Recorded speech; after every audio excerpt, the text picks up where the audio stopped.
Welcome back to my channel. This is 코인 노마드. 안녕하세요. 코인 노마드입니다. 비트코인이 10만 8,907불이 됐습니다. 이더리움은 2,700불까지 갔습니다. 1,800불 그 얘기하던 게 2,700불까지 갔는데 그럼 4,000불 금세 갈 수 있겠죠. 4,000불 넣으면 알트장 온다. 이더리움 재무회사들이 나오기 시작하는데 코인게코 마켓캡 보신 것과 같이 결국 비트코인도 더 오른다. 이더리움도 더 오른다. 결국에 XRP도 오르고 XLM도 오르고 에이다도 오른다. 그럼 다 오르나요? 라고 물으실 수 있습니다. 미니아폴리스 연준 총재가 이런 말을 했습니다. 인플레이션 2%로 묶기로 약속해왔는데 이게 깨질까 두렵다라는 그런 뉘앙스로 CNBC 인터뷰에서 이야기했습니다. 이것이 무엇을 이야기할까요? 앞으로 준비하셔야 한다는 것입니다. 방송 보시는 분들 다 준비하셔야 된다. 그럼 오르는 것이 무엇일까요?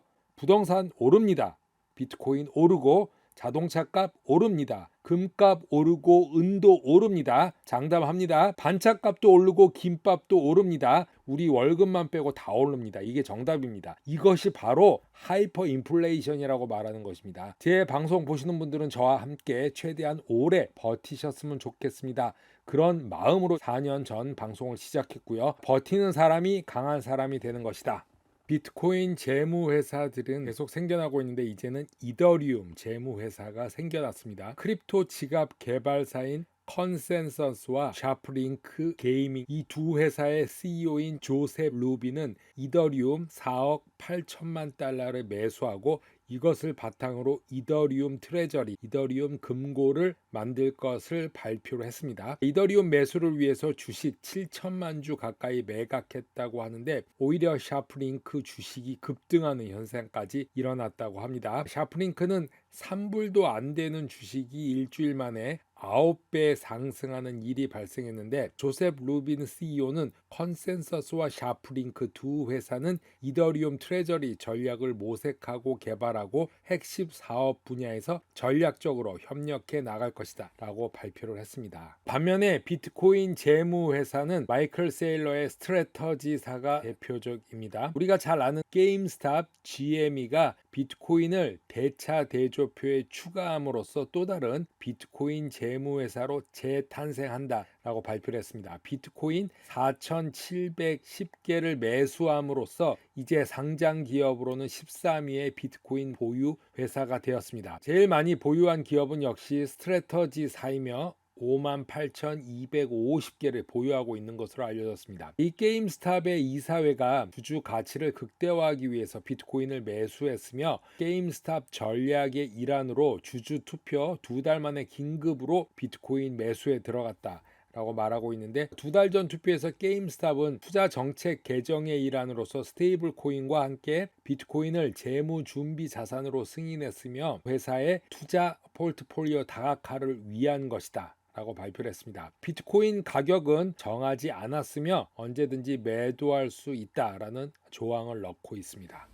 최근 자주 등장하는 미국 연방예금공사 발표 이야기입니다. FDIC 발표에 의하면 미국 금융기관들이 1.16%대의 수익률과 706억 달러 순수익을 보고 있다라고 발표를 했는데 경제가 안 좋지만 수익률은 나쁘지 않다는 것입니다. 2008년 경제위기 당시에 마이너스 1.1%대까지 갔던 거와는 비교하면 지금은 전혀 위기로 받아들이지 않는 분위기입니다. FDIC 의장 트래비스 힐은 대출을 지원하고 잠재적 손실로부터 보호할 수 있는 강력한 자본 및 유동성 수준의 바탕으로 은행업계는 경제적 불확실성, 높은 인플레이션 및 이자율, 그리고 신용 긴축, 미실현, 손실 증가로 인한 어려움을 헤쳐나가고 있으면서 금융 서비스 수요를 지속적으로 충족시키고 있다라고 말하면서 현실은 절망적이지 않음을 보여주고 있는 것으로 나타났습니다. 5월 초 발표된 미국 4대 은행은 오히려 자산이 7천억 달러 증가한 것으로 보도되었는데 미국의 큰 은행은 오히려 부를 늘리는 계기가 되었다라고 보는 것입니다.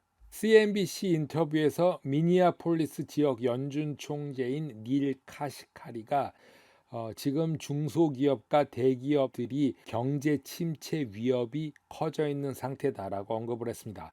자, 미국도 한국에 1998년에 IMF가 올 수 있다는 이야기인데요. 최근 연준 총재가 가장 많이 듣는 말이 앞으로 전망이 불확실해서 새로운 투자 결정이 불안하다 이 말이라고 합니다. 심지어 기업들도 관세가 어떻게 최종적으로 결정될지 몰라서 어떻게 새로운 환경에 맞춰 공급망을 조절할지 모른다라고 말하고 있습니다. 지금 관세 협상이 진행 중에 있어서 여전히 불확실성이 크고 많은 기업이 영업을 중단한 상태이고 이것은 경제 하방 위험이 초래될 수 있으며 심지어 경제 침체 위험까지 초래할 수 있다고 경고하고 있습니다. 또한 시카고 연준 총재 오스틴 굴비스도 이러한 트럼프 정책 선택이 경제 성장의 정책 그리고 높은 인플레이션과 높은 실업률 이것들을 지배하는 스태그플레이션이라는 불리한 경제 환경으로 이어질 수 있다라고 경고를 했습니다. 자, 다시 돌아와서 닐 카시카라는 연준이 만약 지속적인 인플레이션과 경제 악화 이 두 가지 이중적 위협에 직면하게 된다면 중앙은행은 인플레이션에만 집중할 수 있다. 향후 대처 방안을 설명하고 있는데요. 그 말은 지금으로서는 물가 잡는 것만 해도 힘들다는 뜻입니다. 경제가 파탄되는 건 돌볼 여력이 없다는 뜻이죠. 각자 생존해야 된다는 것을 이렇게 CNBC에 대담하게 나서 얘기를 하는 것입니다. 미국과 대부분 국가들이 4년 동안 인플레이션이 높아져 왔기 때문에 결국 기대치 2%에 대한 인플레이션 목표를 잃을까 매우 우려하고 있다. 그리고 불안함은 이어지고 있다고 말하고 있습니다. 2%로 인플레이션을 묶어놓으려고 하는데 이제 그게 넘어가면은 김밥 한 줄이 2,000원에서 5,000원, 5,000원에서 만원, 만원에서 2만원으로 올라가는 미친 물가가 나올 수 있다는 얘기입니다. 코인 노마드 오늘은 여기까지 하겠습니다. 감사합니다.